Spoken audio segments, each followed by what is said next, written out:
अस्सलामुअलैकुम स्टूडेंट्स, आज हम एसएसटी पढ़ेंगे।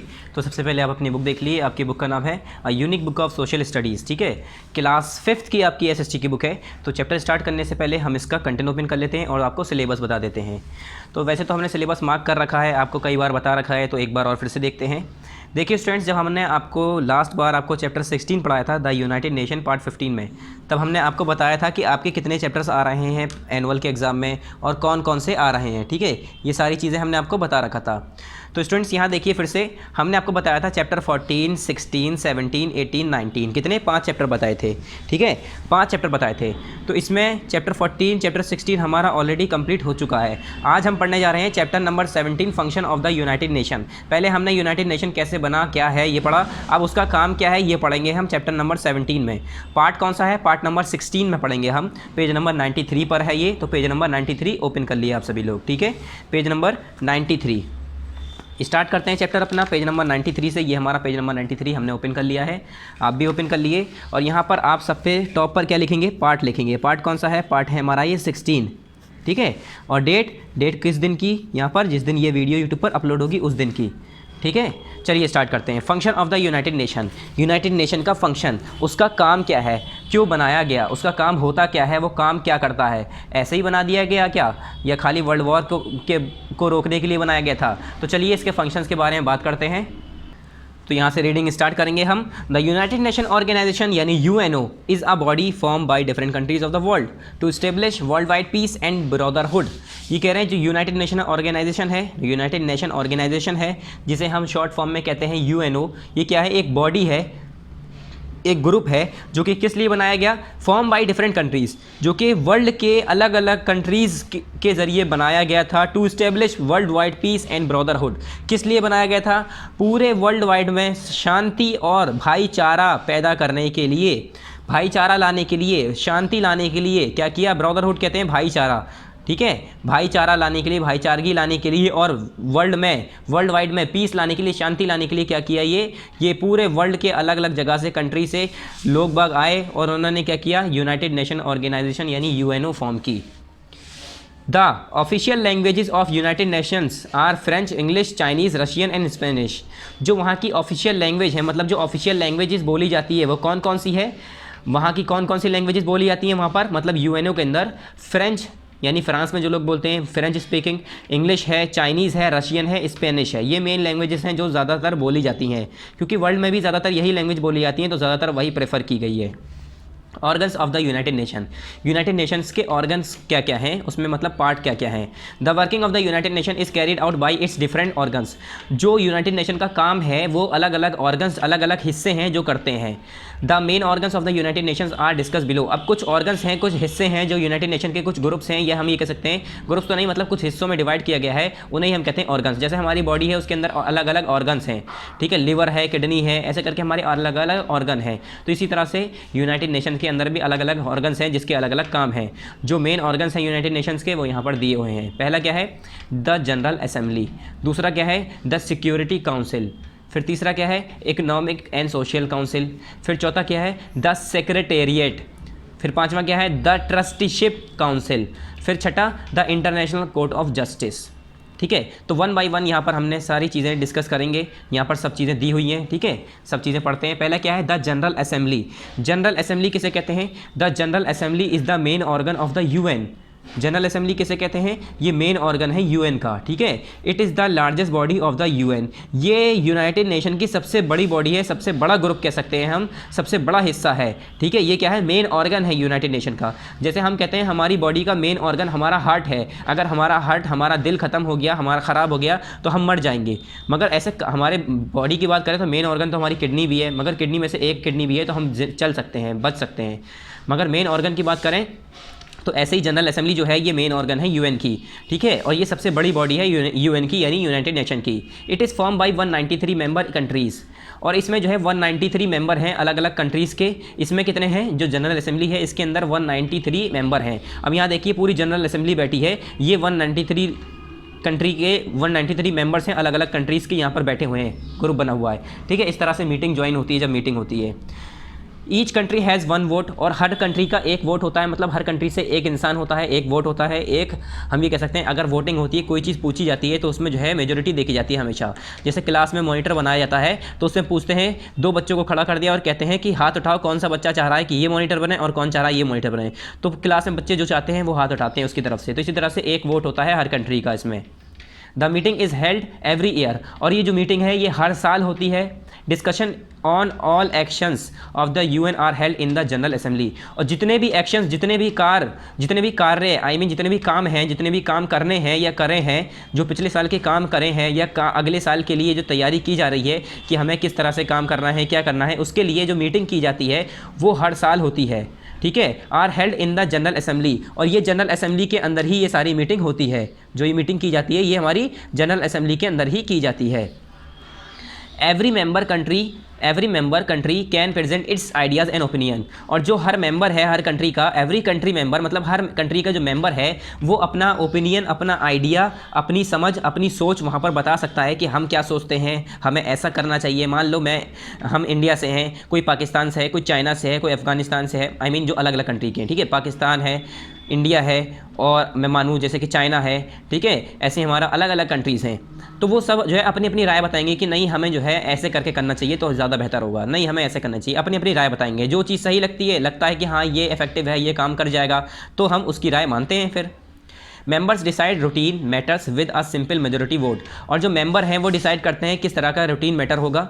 ठीक है, with a simple majority vote, क्या करते हैं खाली मेजोरिटी वोट करा लेते हैं। वोटिंग होती है वहाँ पर कौन किसके सपोर्ट में है। मान लो हम जो है 10 लड़के हैं, ठीक है, 10 लड़कों का ग्रुप है, उसमें से 2 लड़के ऐसे हैं वो कह रहे हैं कि मैं जो है तुमसे जो है ज़्यादा ताकतवर हूँ, या मैं तुमसे अक्लमंद हूँ, या मैं ज़्यादा स्मार्ट हूँ। चलो मान लिया हमने कह दिया 2 लड़के हैं वो बहस कर रहे हैं, वो कह रहे हैं हम दोनों में से मैं ज़्यादा स्मार्ट हूँ, एक कह रहा है मैं ज़्यादा स्मार्ट हूँ। तो जो 8 लड़के हैं हम उनसे पूछेंगे तुम बताओ हम दोनों में से कौन स्मार्ट है। तो 8 में से जो 5 जिसके साइड हो जाएंगे, मतलब जिसके तरफ ज़्यादा हो जाएंगे, तो उसे ही मानना पड़ेगा कि हाँ ये ज़्यादा स्मार्ट है, ये ज़्यादा टैलेंटेड है। स्मार्ट मतलब खूबसूरती नहीं कह रहा हूँ मैं, मतलब टैलेंटेड, दिमाग से। ठीक है, तो इस तरह से मेजोरिटी जो है वोट बताई जाती है। सिंपल मेजोरिटी वोट होता है more than half the votes, मतलब आधे से ज़्यादा अगर किसी की तरफ वोट आ गए तो यानी वो बात सही कह रहा है, उसकी तरफ हम मान गए, उसकी बात हम मान गए।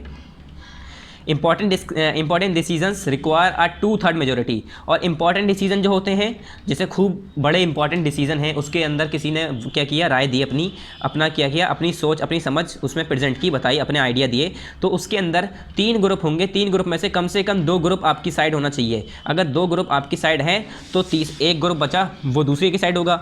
ठीक है, तो क्या होगा, आप जो है मेजोरिटी वोट्स के साथ जीत गए तो आपकी तरफ मेजोरिटी हो जाएगी। However it is not compulsory for the member nations to follow the recommendation of the general Assembly, और ये कह रहे हैं ये कंपनी नहीं है कि सारे मेंबर के लिए कि वो रिकमेंडेशन जो है जनरल असेंबली के फॉलो करें।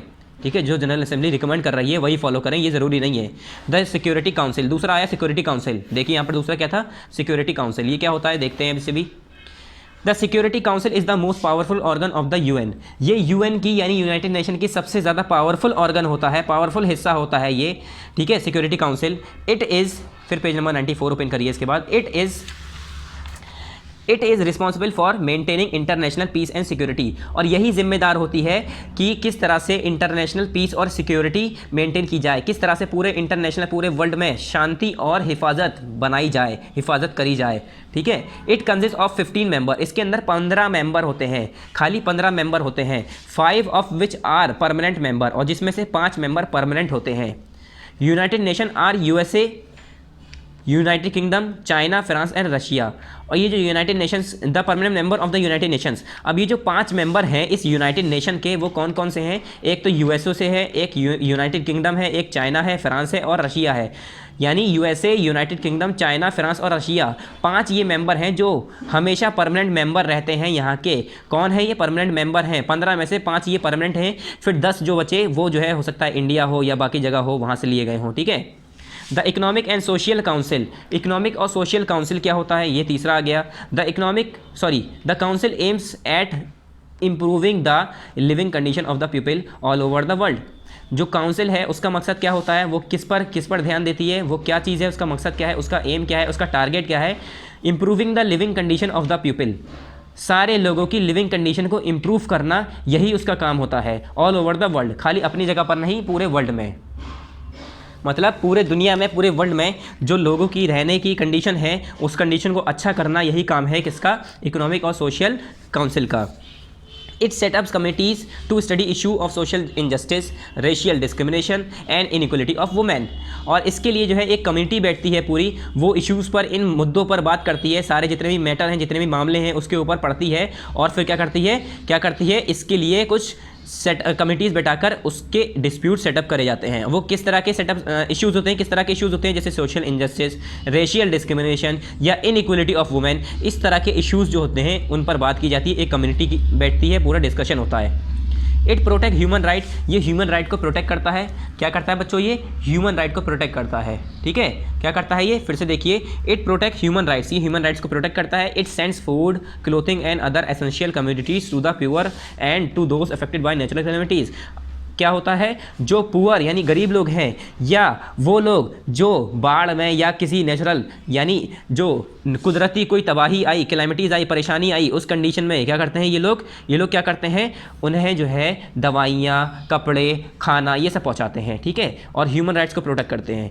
खाना पहुँचाते हैं, कपड़े देते हैं या बाकी ज़रूरत वाली चीज़ें देते हैं गरीबों को और उन लोगों को जो नेचुरल कैलेमिटीज़ में उन्हें परेशानी हुई है। जैसे कहीं पर बाढ़ आ गई तो वहाँ पर लोग बाग का घर टूट गया, सारा सामान बह गया, खाने पीने को कुछ नहीं है, बिल्कुल बर्बाद हो गए, तो क्या करेंगे? जो यूनाइटेड नेशन ऑर्गेनाइजेशन है उसके अंदर जो इकोनॉमिक और सोशल काउंसिल है, तो वो काउंसिल, ये ग्रुप क्या करेगा? उन लोगों को खाना पहुँचाएगा, उन लोगों की हेल्प करेगा। और ये खाली ऐसा नहीं है कि जहाँ पर इकोनॉमिक और सोशल काउंसिल यानी यूनाइटेड नेशन मौजूद है वहीं पर, पूरे ऑल ओवर द वर्ल्ड की बात कर रहे हैं हम। आपने देखा होगा ऑल ओवर द वर्ल्ड, कहीं इंडिया में या कहीं पर भी अगर बाढ़ आ जाती है, कुछ आ जाती है, तो इधर उधर से हेल्प मिलती है।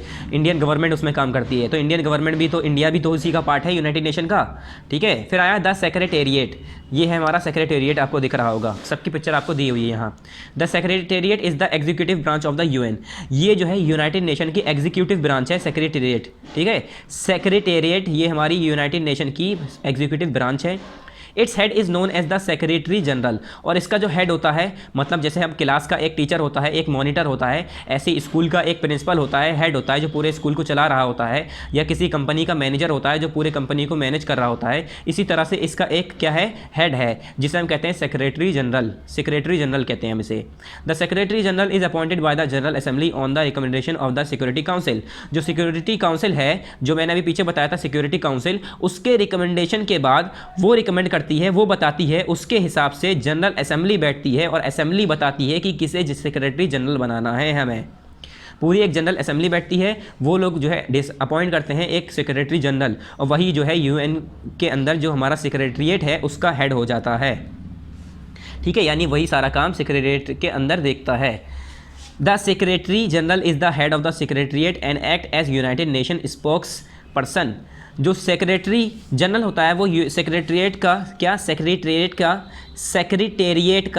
क्या होता है? फिर से देखिए क्या है ये? सेक्रेटेरिएट। ठीक है, सेक्रेटेरिएट का क्या होता है? ये हेड होता है और ये यूनाइटेड नेशन स्पोक्स पर्सन बनता है, मतलब जो स्पीकर होते हैं वो बनता है ये। ही is appointed for a term of 5 year, और इसे 5 सालों के लिए बनाया जाता है, कोई भी बनता है 5 सालों के लिए बनता है। The secretary general is the most powerful official who takes care of the daily operation of the UN, और यही जो है मोस्ट पावरफुल ऑफिशियल होता है। ठीक है, मोस्ट पावरफुल वर्कर होता है, ऑफिशियल वर्कर होता है, जो कि क्या करता है? किसकी देखभाल करता है? जितने भी डेली ऑपरेशन होते हैं यूनाइटेड नेशन के, उसके ऊपर काम करता है। द ट्रस्टीशिप काउंसिल, ये ट्रस्टीशिप काउंसिल क्या होती है? The council is set up to see the progress and welfare of the people in the regions which are not yet independent and are control by independent nations that are United Nation member. क्या कह रहे हैं? ये council जो है क्या करता है? Set up to see the progress and welfare of the people. ये काउंसिल इसलिए सेटअप की गई है कि वो लोगों की वेलफेयर और प्रोग्रेस को देख पाए इन द रीजन्स, उस रीजन में जो कि रीजन अभी भी इंडिपेंडेंट नहीं है या दूसरे इंडिपेंडेंट नेशंस के अंडर में कंट्रोल में है, जो कि पहले से यूनाइटेड नेशन मेंबर है। मान लो कोई इंडिपेंडेंट कंट्री है, इंडिपेंडेंट नेशन है, वो हमारे यूनाइटेड नेशन का मेंबर है वो भी, ठीक है, वो यूनाइटेड नेशन का मेंबर है। अब मगर वो जो है दूसरे नेशन को कंट्रोल में करा हुआ है, दबाया हुआ है, उसके अंडर में है, तो उसकी देखभाल करना, उसकी प्रोग्रेस करना, उसके वेलफेयर करना, या उस रीजन को जो कि इंडिपेंडेंट कंट्री है ही नहीं, इंडिपेंडेंट नेशन है नहीं, उसकी भी देखभाल करना किसका काम होता है? ट्रस्टीशिप काउंसिल का। ये इसीलिए काउंसिल बैठाई जाती है, इसीलिए काउंसिल बनाई जाती है। The council checks that these independent nations responsible for administration of trust territories. अगले पे है, ये काउंसिल क्या चेक करती रहती है कि जो इंडिपेंडेंट नेशंस है वो रिस्पॉन्सिबल है किसके लिए? जो एडमिनिस्ट्रेशन है हमारा ट्रस्ट का। उसके बाद नेक्स्ट पेज पर, trust territories take sufficient measures to educate the people and ultimately prepare them for self government. ठीक है, जो एडमिनिस्ट्रेशन ऑफ ट्रस्ट का जो रिस्पॉन्सिबल है उसकी देखभाल करना, उसे चेक करना इंडिपेंडेंट नेशंस को, ये किसका काम होता है? ट्रस्टीशिप काउंसिल का। फिर आगे, जो टेरिटरीज टेक सफिशिएंट मेजर्स, और जितनी भी टेरिटरीज हैं वो क्या करती हैं? सफिशिएंट मेजर्स लेती हैं टू एजुकेट द पीपल, जितने भी पढ़े लिखे लोग नहीं हैं उन्हें पढ़ाने के लिए, and ultimately prepare them for self government, और अल्टीमेटली उन्हें क्या करा जाता है? उन्हें इस तरीके से तैयार किया जाता है, उन्हें पढ़ाया जाता है, सिखाया जाता है कि वो अपने आप को गवर्न कर पाएँ, अपने आप को क्या कर पाएँ? अपनी गवर्नमेंट बना पाएँ। जैसे हमारे इंडिया में भी पहले कोई गवर्नमेंट नहीं थी, हम किसके रूल में थे? किसके अंडर में थे? ब्रिटिशर्स के रूल में थे। ब्रिटिशर्स यहाँ पर रूल कर रहे थे, हुकूमत कर रहे थे। वो क्या कह रहे थे कि हमारी कोई कॉन्स्टिट्यूशन नहीं है, हमारा कोई लॉ नहीं है, कोई कानून नहीं है, तो ऐसे कैसे जाएंगे हम छोड़ के, ये वो। तो वो बहाना वैसे मार रहे थे देखने को देखा जाए तो, क्योंकि उससे पहले भी तो इंडिया रह रहा था, यहाँ पर इंडिया के लोग जी रहे थे, मगर वो उनकी बात सही थी, हमारा कोई कानून कोई कायदा था नहीं, जो कि बाद में हमारा कॉन्स्टिट्यूशन आया। तो इसी तरह से इन्हें पढ़ाया जाता है, इन्हें सिखाया जाता है कि वो अपनी सेल्फ गवर्नमेंट के लिए तैयार हो सकें। ठीक है, the international court of justice. International court of justice क्या है? This is the judicial organ of the UN. ये यूएन का क्या है? जुडिशियल ऑर्गन है। ठीक है, ये जुडिशियल ऑर्गन है। It is commonly known as the world court. इसे पूरे दुनिया का कोर्ट कहा जाता है। जैसे हमारे इंडिया का सुप्रीम कोर्ट है सबसे हाईएस्ट पे, वैसे पूरे वर्ल्ड का सबसे हाईएस्ट पे कोर्ट है, वो है हमारा world court. It has its headquarter at Hague the Netherland. Netherland में जगह है हैग्यू। ठीक है, वहाँ पर जो है क्या है? इसका हेडक्वार्टर है। ठीक है, किसका? इंटरनेशनल कोर्ट ऑफ जस्टिस का। The court hairs cases brought by countries. और इस कोर्ट में जो है पूरे कंट्री के अलग अलग जगह के अलग अलग मुल्क के जो केसेस आते हैं वो यहाँ पर सुनवाई होती है उसकी। It gives advisory opinions on matters of international law. और इंटरनेशनल लॉ के जो मैटर हैं उन पर जो है वो एडवाइजरी ओपिनियंस अपनी राय बताते हैं।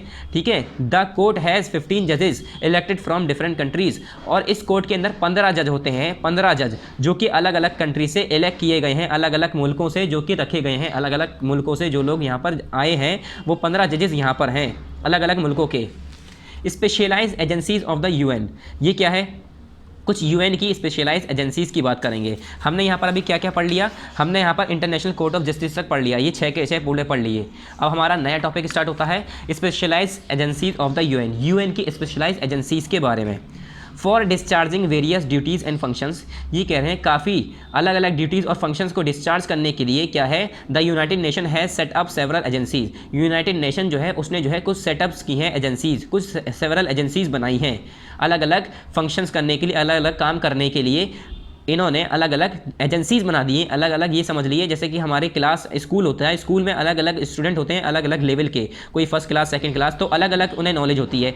अब मैं अगर 10वीं के क्लास के बच्चों में पहली क्लास का बच्चा डाल दूँ जिसे कुछ नहीं आता है तो वो क्या पढ़ पाएगा? तो हम अलग अलग क्लास बनाते हैं। इसी तरह से इन्होंने सारे काम को, अलग अलग कामों को, अलग अलग ड्यूटीज़ को करने के लिए, पूरा करने के लिए क्या किया है? कुछ सेवरल एजेंसीज़ बनाई हैं। Some of them are given below. अब कुछ एजेंसीज़ के यहाँ पर है नाम।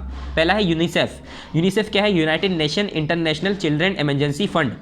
क्या है ये? United nation international children emergency fund. ठीक है, इसकी फुल फॉर्म है यू से यूनाइटेड हो गया, एन से नेशन, फिर आई से इंटरनेशनल, सी से चिल्ड्रन, ई से इमरजेंसी, एफ से फंड, यानी यूनिसेफ। Establish in 1946। कब हुआ था ये? 1946 में। ठीक है, 1946 में इसे इस्टेब्लिश किया गया था। Is responsible for the welfare of children all over the world. इसकी जिम्मेदारी क्या है? कि पूरे वर्ल्ड में जितने भी बच्चे हैं उनकी हेल्थ का ध्यान रखना, उनकी वेलफेयर का ध्यान रखना, उनकी हिफाजत का ध्यान रखना। ठीक है, the organisation conduct programmes specially in developing countries to ensure that the food health etcetera. और ये जो ऑर्गेनाइजेशन है ये प्रोग्राम्स ऑर्गेनाइज कराती है, अलग अलग और ये अलग अलग प्रोग्राम्स कराती है स्पेशली किस कंट्रीज़ में? जो कंट्रीज़ डेवलपिंग कंडीशन में है, जो कंट्रीज़ अभी पीछे हैं, जो बढ़ोतरी की तरफ चल रही है, जो कंट्रीज़ अपने आप को डेवलप कर रही है, अभी कर रही है, हो रही है, जो उस कंट्रीज़ में। किस लिए? क्या बताने के लिए? ये बताने के लिए to ensure that the food and health etcetera.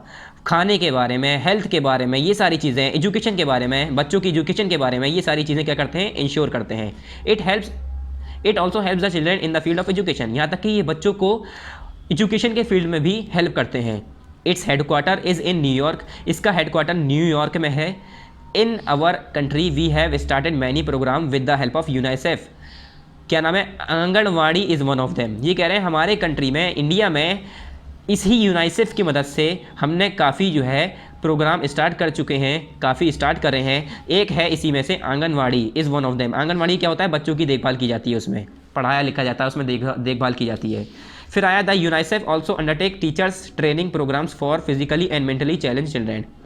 यहाँ तक कि जो फिज़िकली और मेंटली चैलेंज बच्चे हैं, जैसे किसी का हाथ पैर ख़राब है या बच्चे थोड़े दिमाग से कमज़ोर हैं, ठीक है, फिज़िकली या मेंटली कैसे भी चैलेंज पर्सन हैं, बच्चे हैं, तो उन लोगों की देखभाल के लिए जो यूनिसेफ है, इन्होंने काफ़ी ऐसे टीचर रखे हैं ट्रेनिंग प्रोग्राम के लिए, ठीक है। टीचर्स ट्रेनिंग प्रोग्राम ऐसे बनाए हैं जिसमें जो है टीचर को इस तरह के ट्रेनिंग प्रोग्राम दिए जाते हैं, टीचर को बताया जाता है और वो टीचर फिर जो है उन चिल्ड्रंस की देखभाल की जाती है, उसके अंदर वो लोग उसकी देखभाल करते हैं। फिर आया यूनेस्को, ये भी क्या है, इसकी एजेंसी है एक, यूनाइटेड नेशन की एजेंसी। कौन सी है, इसका फुल फॉर्म क्या है, United National Educational Scientific and Cultural Organization with its headquarter at Paris was set up in 1946। इसके हेडक्वार्टर के साथ, जो कि पेरिस में 1946 में बनाया गया था। Its purpose is to promote education science and culture. इसका मेन मकसद क्या था कि वो एजुकेशन साइंस और कल्चर को प्रमोट करे, ठीक है। It provides help to expand and improve adult and women's educational programme. ये क्या प्रोवाइड करता है, ये हेल्प करता है, किसमें, इट प्रोवाइड हेल्प, ये मदद प्रोवाइड करता है, ये मदद पहुँचाता है किसे, to expand and improve adult women educational programme. जो बड़े हैं, जो बुजुर्ग लोग हैं, जैसे कि अब मैं एडल्ट की बात करूं, जो लोग पढ़े नहीं अपने ज़माने में और पढ़ नहीं पाए, या औरतें हैं जो लोग पढ़ नहीं पाए, तो उन लोगों की पढ़ाई के लिए इन्होंने काफ़ी प्रोग्राम्स चलाए हैं। हेल्प मदद करते हैं, यानी ये मदद पहुँचाते हैं। It provides fund for the maintenance of old monuments, और जितने भी ओल्ड मोनूमेंट्स हैं, जितनी भी पुरानी इमारतें हैं, उसकी देखभाल के लिए भी ये फ़ंड यानी पैसा पहुँचाते हैं। जैसे कि हमारा ताजमहल है, इंडिया गेट है, तो इसकी देखभाल भी करनी पड़ती है, वरना ये सब चीज़ें ख़राब हो जाएँ। फिर नेक्स्ट पेज नंबर 96 पर टॉप पर आइए यहाँ पर और देखिए WHO भी क्या है, ये भी इसका एक ऑर्गेनाइजेशन है। इसकी फुल फॉर्म क्या है, इसके बारे में तो हर कोई जानता होगा, नहीं जानते होंगे तो आपने कई बार सुना होगा। WHO क्या है, वर्ल्ड हेल्थ ऑर्गेनाइजेशन। इसकी फुल फॉर्म क्या है, world health organisation was founded in 1948। ये 1948 में फाउंड की गई थी, बनाई गई थी। It's headquarter is in Geneva. क्या इसका हेडक्वार्टर जिनीवा में है, क्या जिनीवा में है, स्विट्ज़रलैंड के अंदर जगह है एक जिनीवा, वहाँ पर इसका हेडक्वार्टर है। Its aim is to improve the health of the people globally. इसका मेन मकसद क्या है कि ग्लोबली मतलब पूरे ग्लोब यानी पूरे वर्ल्ड में जितने भी लोग हैं उनकी हेल्थ को मेंटेन करना, इंप्रूव करना, यही इसका मेन मकसद है। इसका यहाँ पर सिंबल देख लीजिए वर्ल्ड हेल्थ ऑर्गेनाइजेशन का इस तरह से, ठीक है। It provide help and training for health workers to fight against disease such as malaria, tuberculosis and AIDS. ये क्या करता है, ये लोगों को मदद पहुंचाता है और ट्रेनिंग करवाता है हेल्थ के लिए, हेल्थ वर्कर के लिए, कि वो क्या कर पाएँ, अलग अलग बीमारियों से लड़ पाएँ, जैसे कि मलेरिया है, ट्यूबरकुलोसिस है या एड्स है। ये बताते हैं किस तरीके से इससे लड़ना है, किस तरीके की इन बीमारी से हमें बचना है, ठीक है, ये सारी चीज़ें बताते हैं। The organisation promotes research in health and medicines. जो ऑर्गेनाइजेशन है वो किस चीज़ में प्रमोट्स करती है, आपको हेल्थ और मेडिसिन की रिसर्च में प्रमोट करती है। It also gives information about outbreaks of epidemic. और ये अलग अलग एपिडेमिक्स, जितनी भी ऐसी बीमारियाँ या ऐसे एपिडेमिक्स परेशानियाँ आती हैं, उसके लिए इन्फॉर्मेशन भी प्रोवाइड कराती है, ये इन्फॉर्मेशन भी देती है, ठीक है। उसके बाद आ जाइए FAO दूसरी है यहाँ पर, the food and agriculture organisation. ये दूसरी ऑर्गेनाइजेशन है FAO, food and the food and agricultural organisation. ये कब इस्टेब्लिश हुई थी, वॉज इस्टेब्लिश इन अक्टूबर 1945। ये अक्टूबर 1945 में इस्टेब्लिश की गई थी, यानी जब हमारा UNO हमारा इस्टेब्लिश किया गया था। Its main goal is to get rid of hunger. इसका मेन मकसद क्या था कि ये जो भूखमरी की परेशानी है उससे क्या करना, अपना पीछा छुड़ाना। पहले लोग बाग क्या थे, जब हमारी वर्ल्ड वॉर हुई थी तो वैसे ही बहुत तबाही हुई थी, खाना वाना जितनी भी अनाज गल्ला सब था, सब कुछ तबाह हो गया था, ज़मीनें ख़राब हो गई थी, ठीक है। तो भूखमरी जो हालत हो गई थी, भूखे लोग बाग मर रहे थे, जो वर्ल्ड वॉर से बच गए वो भूखे मर रहे थे, कपड़े नहीं है, भूखे हैं, छत नहीं है रहने के लिए, ठीक है। तो भूखमरी की हालत से बचने के लिए ये FAO बनाया गया, the food and agriculture organisation. It works toward raising the level of nutrition and to improve agriculture productivity. ये किसके लिए काम करता है? लेवल ऑफ न्यूट्रिशंस को बढ़ाने के लिए, जो न्यूट्रिशन है उसका लेवल बढ़ाने में, और हमारे एग्रीकल्चर जो प्रोडक्टिविटी है उसे बढ़ाने में। मतलब जो हम खेती बाड़ी कर रहे हैं उसमें ज़्यादा खेती बाड़ी हो, उसमें और अच्छी फसल अच्छी हो, तो ये सारे काम कौन देखता है? FAO देखता है। Its headquarter are at Rome. इसका हेडक्वार्टर रोम में है, रोम जगह है, ठीक है, जैसे हमारा इंडिया है वैसे ही रोम है। फिर आया ILO, the international labour organisation, यानी ILO वॉज फाउंडेड इन 1909। ये 1919 में, 1909 हमने बोला है, बल्कि 1919 में है, ठीक है। कब हुआ था ये फाउंड? 1919 में। It has its headquarter in Geneva Switzerland, और इसका भी हेडक्वार्टर जिनीवा स्विट्ज़रलैंड में ही है, जहाँ पर WHO का है, ठीक है। It work for drawing up and overseeing international labour standards. और ये किस लिए काम करता है? ये इसलिए काम करता है, ये देखभाल करता है, drawing up and overseeing international labour standard, जो इंटरनेशनल लेबर्स हैं उसका स्टैंडर्ड देखने के लिए, उसे मेंटेन करने के लिए ये काम करता है ILO, ठीक है। यहाँ पर लिखा हुआ है ILO, ये लोगो है इसका। लोगो मतलब कहते हैं सिंबल, ठीक है, ये इसका सिंबल है। फिर आया India's contribution to the United nation. India का क्या इसमें काम है, इंडिया का क्या योगदान है, क्या कंट्रीब्यूशन है यूनाइटेड नेशन के अंदर। India has been a member of United nation since it was founded in 1945।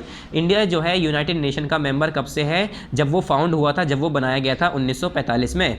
India always took part in peace keeping activity, और यहाँ तक कि इंडिया जो है हमेशा पेस कीपिंग एक्टिविटीज़ में क्या करता है? अपनी रफ्तार को बनाने के लिए, पीस कीपिंग मतलब शांति बनाए रहने के लिए जो भी एक्टिविटी की जाती हैं, जो भी काम किया जाता है, उसमें हमेशा इंडिया शामिल रहता है। Indian armed forces have been used as peacekeeping forces in the Middle East, Cyprus and the Democratic Republic of Congo and Sudan। अब देखो, ये जो मिडिल ईस्ट है, ये साइप्रस है। मिडिल ईस्ट हमारा जो ईस्ट है हमारा पूरा, उसकी मिडिल वाला ईस्ट की बात कर रहे हैं हम। साइप्रस है, डेमोक्रेटिक रिपब्लिक ऑफ कॉन्गो, ये अलग अलग जगह हैं। सुदन, ये अलग अलग जगह है। यहाँ पर इंडिया की जो आर्म फोर्सेस हैं, जो आर्मी है, उसने भी काफ़ी अपना पीस कीपिंग वर्क किया है, उसने काम किया है, अपने यहाँ पर शांति लगाने के लिए यहाँ पर मेहनत की है। ऐसा नहीं कि इंडियन आर्म फोर्सेज जो है उसने यहीं पर काम किया हो इंडिया में, नहीं, बाहर भी अपने आर्म फोर्सेज भेजी हैं, ठीक है। Used as peace keeping forces in the middle east, यहाँ पर पीस कीपिंग फोर्सेज के लिए जो है इन्होंने अपनी आर्म फोर्सेज को यूज़ किया है। India played a key role in putting forward the concerns of developing countries at the United nation. जितनी भी डेवलपिंग कंट्रीज़ हैं यूनाइटेड नेशन के अंदर, वहाँ पर क्या किया है? इंडिया ने काफ़ी की रोल प्ले किया है कि उन डेवलपिंग कंट्रीज़ को यूनाइटेड नेशन के अंदर सामने लाया जा सके, ठीक है। Took forward the concern of developing countries, उनकी परेशानियों को, उनके हालात को सामने लाया जा सके, उसके लिए इंडिया ने काफ़ी रोल प्ले किया है।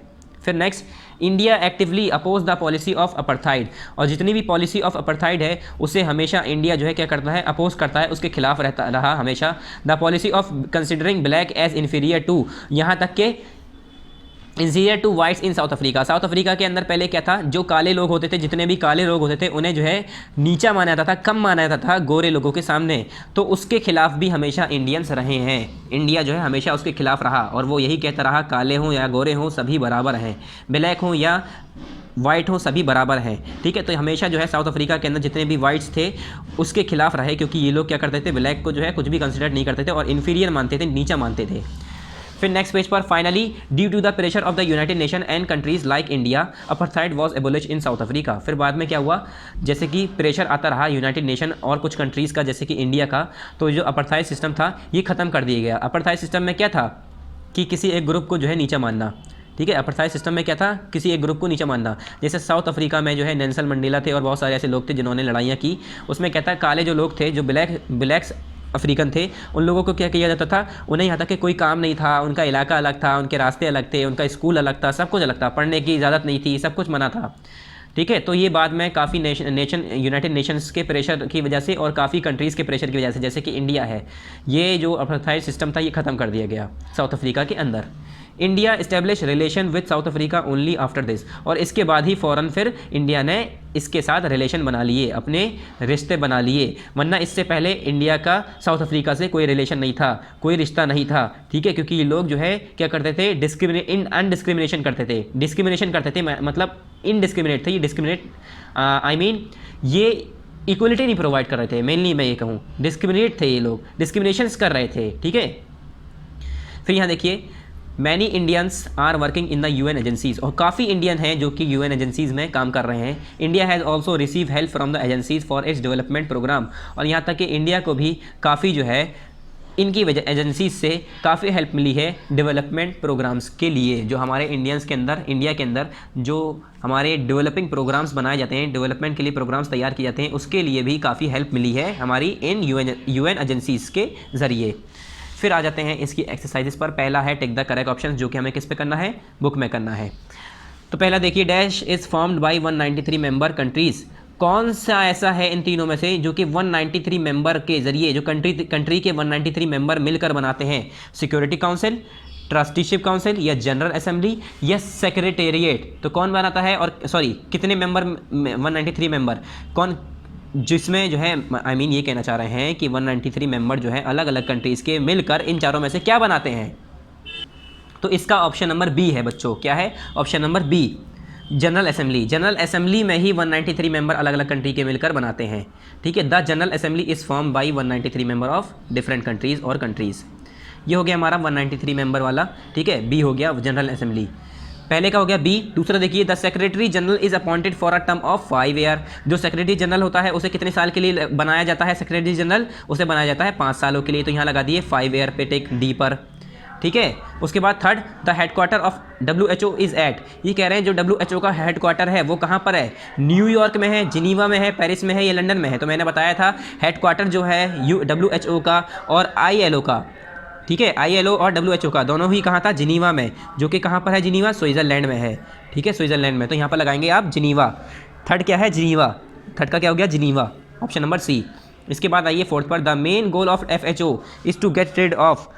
जो मेन गोल था FHO का वो क्या है, क्या है, भुखमरी से बचना, भुखमरी की जो परेशानी है उसे ख़त्म करना। तो इसका हो गया ऑप्शन नंबर बी। फोर्थ का क्या हो गया, ऑप्शन नंबर बी। आप इस पर टिक कर दिए। ये चारों हो गए। उसके बाद चारों के बाद आ जाइए नेक्स्ट। इसका क्या था, बी है, दूसरे का हमारा डी, तीसरे का सी, चौथे का हमारा बी। ठीक है, 197 से 98 पर आइए next. Fill in the blanks using help box. Help box को यूज़ करके हमें क्या करना है, इन ब्लैंक्स को, इन खाली जगहों को भरना है। पहला क्या है, the dash is the largest body of the UN। UN की सबसे बड़ी बॉडी कौन सी है, सबसे बड़ी बॉडी कौन सी है, जनरल असेंबली। ठीक है, फिर यहाँ पर दूसरा क्या है, the international court of justice is commonly known as the world court. जो हमारा इंटरनेशनल कोर्ट ऑफ जस्टिस है उसे हम किस नाम से जानते हैं, कॉमनली वर्ल्ड कोर्ट के नाम से। तीसरा है, dash provide fund for the maintenance of the world monument. World monuments के लिए जो फंड प्रोवाइड कराता है वो कौन कराता है, कौन कराता है, ये हमारा UNO है या ILO है। तो इसमें से आपको बताना है। तो चलिए 1 बाय 1 करते हैं। पहले फर्स्ट पे आ जाते हैं। The dash is the largest body of the UN। United Nation की सबसे बड़ी लार्जेस्ट बॉडी कौन सी है, जनरल असेंबली। तो यहाँ जगह कम है तो थोड़ा छोटा छोटा लिखेंगे हम। जनरल असेंबली क्या है हमारी, ये सबसे बड़ी बॉडी है, जनरल असेंबली, AASSEMB असेंबली। ठीक है स्टूडेंट्स, आप राइटिंग हमारी अगर यहाँ पर समझ में नहीं आ रही है तो यहाँ से देख लीजिएगा। ये वाला हमारा पहला है। ठीक है, ये हो गया हमारा पहला। फिर दूसरा है, the international court of justice is commonly known as the. जो इंटरनेशनल कोर्ट ऑफ जस्टिस है उसे हम किस नाम से जानते हैं, कॉमनली वर्ल्ड कोर्ट के नाम से। क्या, वर्ल्ड कोर्ट के नाम से जानते हैं। हमारी दुनिया का, पूरे दुनिया का कोर्ट, जैसे हमारा यहाँ पर हाई कोर्ट, सुप्रीम कोर्ट है इंडिया के अंदर, वैसे ये पूरे वर्ल्ड का कोर्ट है, पूरी दुनिया का कोर्ट है। फिर नेक्स्ट है, dash provide fund for the maintenance of old monument. Old monument के मेंटेनेंस के लिए प्रोवाइड कराता है हमें फंड्स। कौन देता है हमें फंड्स, UNESCO। हमें नहीं, हर पूरे कंट्री में, पूरे मुल्क में, पूरे दुनिया में, पूरे वर्ल्ड में जितनी भी कंट्रीज़ हैं उनके मोनूमेंट्स को बचाए रहने के लिए, बनाए रहने के लिए, सेफ रखे रहने के लिए क्या करता है, वो फंड देता है। कौन देता है, UNESCO। ठीक है, फिर fourth, the dash was founded इन 1919। 1919 में क्या फाउंड हुआ था, ILO। देखिए यहाँ पर दिखाते हैं हम आपको, ILO ये रहा, ILO ये कब फाउंड हुआ था, ILO वॉज फाउंडेड इन 1919। 1919 में फाउंड हुआ था ILO, इंटरनेशनल लेबर ऑर्गेनाइजेशन। ठीक है, इंटरनेशनल लेबर ऑर्गेनाइजेशन। तो यहाँ पर क्या लिखेंगे, ILO। यहाँ पर कैपिटल ही लिखना है क्योंकि फुल फॉर्म है तो स्मॉल नहीं लिख सकते। ठीक है, शॉर्ट फॉर्म में हम कैपिटल ही लिखते हैं, फुल फॉर्म होता तो लिख देते। ILO, पहले में जनरल असेंबली, दूसरे में वर्ल्ड कोर्ट, तीसरे में UNESCO, चौथे में ILO। अब देखो बच्चों, इसकी शॉर्ट फॉर्म यहाँ पर दी है, आपको क्या करना है, इसकी फुल फॉर्म लिखनी है। ठीक है, क्या करनी है, फुल फॉर्म लिखनी है। तो ये वाला आप बुक में से खुद ही कर लेंगे, ये तो सारे आपको बुक में दिए ही हैं। ठीक है, ये सब तो आपको बुक में दिए हैं, तो ये आपको खुद करना है, ये होमवर्क है। ठीक है, और आपको ये यहीं पर सामने जगह जो दी है यहीं पर लिखना है। ये क्या है, United national United Nations international children emergency fund, ऐसे यहाँ पर हमारा फिर ये यूनेस्को है, FAO है, ठीक है, फिर WHO है, WHO तो पता ही होगा आपको, वर्ल्ड हेल्थ ऑर्गेनाइजेशन, ऐसे फिर ILO है, ठीक है। तो ये आपको यहाँ पर खुद कर लेना है, यहाँ पर इतनी जगह है कि आप यहाँ पर कर सकते हैं। उसके बाद लास्ट एक्सरसाइज जो कि हमें बुक में नहीं बल्कि कॉपी में करनी है, वो कौन सी है यहाँ पर हमारी, कौन सी है, आंसर दी फॉलोइंग क्वेश्चंस, ठीक है। ये हमें किस में करना है, कॉपी में। तो पहला देखिए, name the main principals organs, name principal organs of the United nation organisation. जो यूनाइटेड नेशन ऑर्गेनाइजेशन है इसके मेन प्रिंसिपल ऑर्गन के नाम बताने हैं, मेन ऑर्गन्स के नाम बताने हैं। आंसर नंबर फर्स्ट, यहाँ पीछे आ जाइए बिल्कुल स्टार्टिंग में, और यहाँ देखिए, the working of the United nation is carried out by its different organs, the main organs of the United nation are discuss below. ये मेन ऑर्गन है यूनाइटेड नेशंस के, क्या मेन ऑर्गन्स हैं यूनाइटेड नेशंस के, यहाँ पर 6 दिए हुए हैं, 6 पूरे 6 हैं। तो यहाँ से लिखेंगे आप answer number first, the main, कहाँ से, यहाँ से लिखेंगे द मेन, यहाँ से the main organs of the United Nations are, the main organ of the United nation are के बाद ऐसे के 2 पॉइंट लग देंगे, 2 पॉइंट लगा देंगे यहाँ पर। उसके बाद पहला नाम लिखेंगे, दूसरा ये नाम लिखेंगे, तीसरा लिखेंगे, चौथा लिखेंगे, पांचवा लिखेंगे, छठा लिखेंगे। खाली ये पूरे यहाँ तक लिख लेना है नाम, ऐसे 1 2 3 करके, ठीक है। आंसर कैसे लिखेंगे, the main organs of the United Nations are, first the general Assembly, second the security Council, तीसरा the Economic and Social Council, चौथा द सेक्रेटरीट, पांचवा द ट्रस्टीशिप काउंसिल, छठा the international court of Justice. ये हो गया हमारा, ये हो गया हमारा आंसर नंबर फर्स्ट हो गया स्टूडेंट, आंसर नंबर फर्स्ट हो गया, ठीक है। पेज नंबर 93 पर है ये, पेज नंबर 93 पर है हमारा, पेज नंबर 93 पर आंसर नंबर फर्स्ट। चलिए अब दोबारा इसके क्वेश्चंस पर चलते हैं, और क्वेश्चंस पर हमें यहाँ क्या करना है, पेज नंबर लिख लेना है। तो ये कौन से पेज पर है, कौन से पेज पर है, पेज नंबर 93, पेज नंबर 93 पर था ना, तो ये हमने पेज नंबर 93 पर लिख दिया। देखिए पेज नंबर 93 है हमारा, ये पेज नंबर 93, ठीक है स्टूडेंट्स। चलिए क्वेश्चन नंबर 2 देखते हैं क्या है। Write short note on the following, इन तीनों के ऊपर हमें क्या लिखना है, शॉर्ट नोट लिखना है। पहला द जनरल असेंबली, सेक्रेटरीट और ट्रस्टीशिप काउंसिल। जनरल असेंबली क्या होती है, सेक्रेटरीट क्या होता है, ट्रस्टीशिप क्या होता है, ट्रस्टीशिप काउंसिल होती है, इसके बारे में बताना है। तो जनरल असेंबली पहले क्या है, इसके बारे में देखेंगे। 2 का ए, 2 वाले का जो ए है जनरल असेंबली, यहाँ पर देखिए, the general assembly is the main organ of the UN, it is the largest body of the UN, it is form by 193 member countries, each country has 1 vote, the meeting is held everywhere, discussion on the all actions of the UN are held in the general assembly, ठीक है। अब वैसे तो ये बहुत बड़ा है, काफ़ी बड़ा है इसका आंसर, ठीक है। तो नोट्स लिखना है, तो नोट्स तो हमारा बड़ा होता ही है। तो जनरल असेंबली का ये हो गया हमारा, ये हो गया हमारा in the assembly general every year country was present it's ideas on opinion, यहाँ तक होगा बच्चों।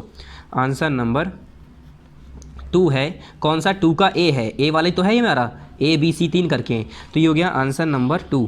ऐसे करके लिखेंगे, द जनरल असेंबली पहले लिखेंगे, फिर उसके बारे में लिखेंगे, ऐसे करके डॉट कर देंगे, फिर उसके बारे में। आंसर 2 कौन सा है, आंसर 2 का ए है, पेज नंबर 93 पर। तो यहाँ पर पहले 2 वाले पे लगा लिए, 2 का ए पर लगा लिए।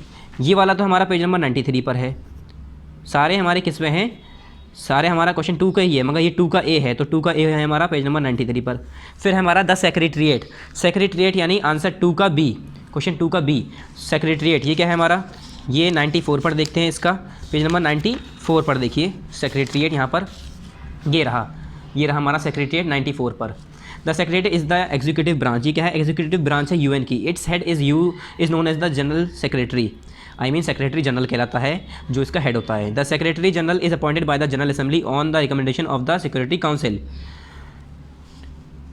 ये किस लिए किया जाता है, ये क्या काम किया जाता है इसका, यहाँ पर देखिए, the secretary general is the most powerful official who takes care of the daily operation of the UN। ये बहुत बड़ा है अगर देखा जाए, मगर हम इसमें छोटा लिखवाएंगे, ठीक है। तो यहाँ से लिखिए द सेक्रेटरी से लेकर पहले UN तक, फिर उसके बाद इज हेड्स इसका जो हेड है वो किसी, उसे हम क्या कहते हैं, सेक्रेटरी जनरल कहते हैं, ये बताया यहाँ पर। फिर ये बताया गया कि उसका जो हेड है वो जो जनरल असेंबली के मेंबर होते हैं वो लोग उसकी रिकमेंडेशंस पर उन्हें रखा जाता है, सेक्रेटरी जनरल बनाया जाता है। तो ये मैं टिक लगा देता हूँ, मतलब लाइन कर देता हूँ, वो लिख लीजिएगा आप। Branch of UN, its head is known as the secretary general, ठीक है, ये हमने कर दिया। उसके बाद यहाँ पर देखिए, the secretary general is the head of the secretary and acts as United nation speakers. यहाँ से लिखिए, he is appointed for 5 year terms. उसके बाद the secretary general is the most powerful official who takes care of the daily operation of the UN। यहाँ तक जो मैंने line करी है सिर्फ वही, क्या जो मैंने लाइन की है सिर्फ वही, बाकी नहीं। यहाँ से दा से लेकर पहले यहाँ तक लिखना है, ये पूरा लिखना है, उसके बाद ये पूरा लिखना है, उसके बाद ये पूरा लिखना है, फुल स्टॉप। फुल स्टॉप करने के बाद यहाँ से ही इज़ अपॉइंटेड से लेकर यहाँ तक, ये क्या हो गया, आंसर नंबर 2 ही है अभी हमारा, ये आंसर 2 ही चल रहा है, आंसर नंबर 2 ही है, उसका बी वाला है, आंसर 2 का बी है, आंसर 2 का बी है, आंसर 2 बी। ठीक है, ये किस पर है, पेज नंबर 94 पर है, पेज नंबर 94। चलिए पेज नंबर 94 यहाँ पर लिख लिए, जल्दी जल्दी कर रहे हैं इसलिए थोड़ा सा आगे पीछे हो रहा है आंसर, मगर अब हमने सही लगा दिया है। ठीक है, सी देखिए, the Trusteeship council, trusteeship council के बारे में लिखना है, तो यहीं पर आ जाइए वापस पेज नंबर 94 पर, ये लिखा है trusteeship council. The council is set up to see the, मगर आपको बच्चों ये भी लिखना पड़ेगा, सेक्रेटरी करके आपको इसका नाम लिखना पड़ेगा ऐसे करके इसके बारे में, फिर ऐसी द ट्रस्टीशिप काउंसिल, फिर यहाँ डॉट करके इसके आगे लिखना पड़ेगा, the council is set up to see the progress and welfare of the people in the region which are not yet independent and are controlled by independent nations that are United nation members. यहाँ तक लिखना है बस। ये क्या हो गया हमारा, ये भी क्या हो गया हमारा, ये भी यहाँ तक क्या हो गया हमारा, आंसर नंबर 2 ही हो गया, मगर आंसर 2 का सी वाला है ये आंसर 2 का सी वाला है, आंसर 2 का सी वाला है, छोटा सा लिखा है मैंने, यहाँ देखिए आंसर 2 का ये सी वाला है बच्चों। ठीक है, आंसर 2 का सी है ये हमारा आंसर 2 सी, यहाँ से लेकर यहाँ तक। अब आंसर 2 कहाँ से कहाँ तक है फिर से बताता हूँ, आंसर 2 स्टार्ट होता है यहाँ से, पहले जनरल असेंबली वाला लिखा हमने, पहले जनरल असेंबली लिखा, उसकी डेफिनेशन लिखी, फिर उसके बाद दूसरा लिखा हमने किसका, सेक्रेटरीट क्या लिखा, इसके बारे में यहाँ से यहाँ तक पूरा डेफिनेशन लिखी, बीच की लाइनें नहीं है ये वाली, फिर उसके बाद ट्रस्टीशिप काउंसिल के बारे में लिखा। तो 3 हो गए हमारे, आंसर 2 का ए हो गया, बी हो गया, सी हो गया।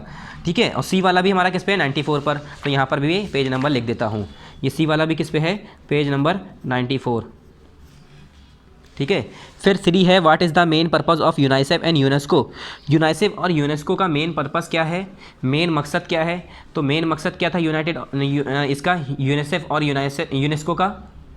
तो ये क्वेश्चन, ये जो हमारा क्वेश्चन है, question number 3, what is the main purpose of UNICEF and UNESCO, ये हमने कॉपी में कर रखा है बच्चों। ठीक है, इसका आंसर आपके बुक में दिया नहीं है, तो मैंने ये कॉपी में दे रखा है, वैसे तो अलग अलग कर रखा है, बुक में दिया है मगर बहुत बड़ा है, तो हमने ये कॉपी में कर दिया, एक ही जगह कर दिया है। ठीक है, तो इसका आंसर देखिए, क्वेश्चन नंबर 3 का आंसर मैंने ऐसे ही लिख दिया है, आप भी अपनी कॉपी में अच्छे से लिखिएगा। यूनाइसेफ यूनाइसेफ, ये है हमारा यूनाइसेफ, UNICEF। ठीक है, इसका है पहले, ensure that all young people can live a dignified life and can avoid any form of exploitation. ये इंश्योर करता है कि जो भी यंग पीपल हैं, यानी जो बच्चे हैं, जो जवान लोग हैं, जवान बच्चे हैं, वो लोग अपनी लाइफ, डिग्निफाइड लाइफ, अच्छे से बेहतरीन लाइफ जी सकें और उन्हें किसी भी तरह का एक्सप्लॉयटेशन ना झेलना पड़े। फिर यूनेस्को का है, UNESCO strive to create an environment for discussion among society, culture and peoples based on shared value of general. ठीक है, यूनेस्को क्या करता है, एक वो जो है strive to create an environment, वो एक इस तरह का एनवायरनमेंट क्रिएट करता है जिसमें जो है सोसाइटी के अंदर, कल्चर के अंदर लोग बाग जो हैं आपस में अलग अलग शेयर्ड वैल्यूज़ पर क्या कर सकें, डिस्कशन कर सकें। तो ये हमारा हो गया यहाँ से लेकर आंसर नंबर 3, यहाँ से लेकर आंसर नंबर 3 हो गया यहाँ तक। ठीक है, तो आप इस पर पूरा देख लिए, इसे कॉपी कर लिए, टिक तो करना नहीं है इसमें कुछ, क्योंकि हमने अलग से अपनी तरफ से लिखवाया है। तो यहाँ से लेकर यहाँ तक हो गया हमारा आंसर नंबर 3। अब हम कॉपी हटा रहे हैं, देखना है आप जल्दी से देख लिए। फिर क्वेश्चन नंबर 4 देखते हैं, what is the aim of WHO।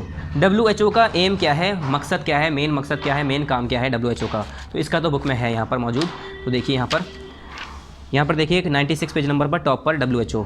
World health organisation was founded in 1948 और इसका मेन मकसद क्या था, ये है यहाँ पर, the organization promotes research in health and medicine, its also give information about outbreaks of epidemics. और यहाँ पर है, यहाँ पर its aim is to improve the health of the people globally, it provide help and training for health workers to fight against disease such as malaria, tuberculosis and AIDS. तो ये क्या हो गया, यहाँ तक हो गया, यहाँ से its aim is to provide the health of the people globally, यहाँ से provide health training for the health worker to fight against diseases such as malaria, tuberculosis and AIDS. पूरा क्वेश्चन एक बार दोबारा पढ़िए और दोबारा देखिए यहाँ पर क्या है, what is the main purpose of what is the aim of WHO को एम क्या है, मकसद क्या है, क्यों बनाया गया, तो क्यों बनाया गया था, उसमें ये सिखाया जाता है, ये पढ़ाया जाता है कि हमें कैसे लड़ना है बीमारियों से, हमें अपनी देखभाल कैसे करनी है, हम अपनी हिफाजत कैसे करेंगे, अपनी हेल्थ की हिफाजत मतलब ऐसा नहीं कि लड़ झगड़ के, मतलब अपनी हेल्थ, अपनी सेहत की हिफाजत कैसे करेंगे। ठीक है, तो यहाँ तक आपका क्या हो गया, ये पूरा यहाँ से क्या हो गया, ये हो गया आपका आंसर नंबर 4 है आई थिंक, यहाँ से लेकर आंसर कौन सा है, एक बार आंसर देखते हैं, क्वेश्चन कौन सा है, क्वेश्चन है हमारा 4th, क्वेश्चन कौन सा है 4th, ये तो मैंने कॉपी में करा दिया है, ये ठीक है, कॉपी COPY जल्दी से लिख दिया है। ये हो गया हमारा पेज नंबर 96 पर, पेज नंबर 96 पर है बच्चों, पेज नंबर 96 पर question number 4, page number 96 question number 4 का आंसर यहाँ है, आंसर नंबर 4 पेज नंबर 96, कहाँ से, यहाँ से लेकर पूरा यहाँ तक, ठीक है। चलिए यहाँ पर लिख लिए पेज नंबर 96। थोड़ा जल्दी बोल देते हैं तो आपको समझ में नहीं आता, इसलिए हम हल्के हल्के बोलेंगे। अब question number 5, what is India's contribution to the Indian nation United Nations. जो यूनाइटेड नेशन है उसके अंदर इंडिया का क्या कंट्रीब्यूशन है, ये तो काफ़ी बड़ा है। तो यहाँ पर देखिए पेज नंबर 96 पर India's contribution to the Indian United Nations. जैसे हमें पता है कि इंडिया जो है वो यूनाइटेड नेशन का मेंबर जो है शुरुआत से ही, जब वो बनाया गया था 1945 में, तब से ही मेंबर बना हुआ है और उसने जो है काफ़ी काम किए हैं, जैसे कि यहाँ पर दिए हुए हैं 4-5। तो इसमें से हम सारे तो नहीं लिखने वाले, ठीक है। तो यहाँ से लिखेंगे India has been member of United nation since it was founded in 1985। India always took part in peace keeping activities. यहाँ तक लिखने के बाद पहला और दूसरा लिख लीजिएगा, ठीक है, पहला और दूसरा लिख लीजिएगा। उसके बाद यहाँ पर कर दिएगा ETC, पहला दूसरा लिखना है यहाँ पर, पहला दूसरा, यहाँ से लेकर पूरा पहले यहाँ तक लिखेंगे, फिर एक पॉइंट करके ऐसे ही पॉइंट बना के यूँ करके, ऐसा मत बनाइएगा, ऐसे बना के पॉइंट ये पूरा लिखिएगा, फिर दूसरा पॉइंट बना के ये पूरा लिखिएगा यहाँ तक आपका आंसर कंप्लीट हो जाएगा। यहाँ से लेकर यहाँ तक आपका आंसर नंबर 5 कंप्लीट हो जाएगा, आंसर नंबर 5 कंप्लीट हो जाएगा। ये कौन सा है, आंसर 5, ठीक है, आंसर 5 हो गया यहाँ से पूरा यहाँ तक। कौन सा है पेज नंबर 96। तो पेज नंबर मैं लिख देता हूँ, पेज नंबर यहाँ पर लिख दिए, पेज नंबर 96, ठीक है स्टूडेंट। यहाँ पर हमारा पेज नंबर 96 हो गया। तो जल्दी से इसके कंटेंट पे आइए, जितना हमने कराया है आपको अच्छे से कर लिएगा। कहीं कन्फ्यूज़न हो तो आराम से वीडियो एक बार पीछे कर देख लीजिएगा। तो देखिए स्टूडेंट्स, हमारा यहाँ पर हो गया chapter number 17 function of the United Nations, part number 16 में। नेक्स्ट टाइम हम पढ़ेंगे the British rule in India, और अभी हमारे 2 चैप्टर बाकी हैं, द स्ट्रगल फॉर इंडिपेंडेंस, ये भी हमारा बाकी है। सो स्टूडेंट्स, ये दोनों चैप्टर हम नेक्स्ट टाइम कवर करेंगे, ठीक है स्टूडेंट्स। आज जो हमने कराया है वो अच्छे से कर लिएगा, कॉपी में कर लिएगा। थैंक यू वेरी मच, अस्सलाम वालेकुम।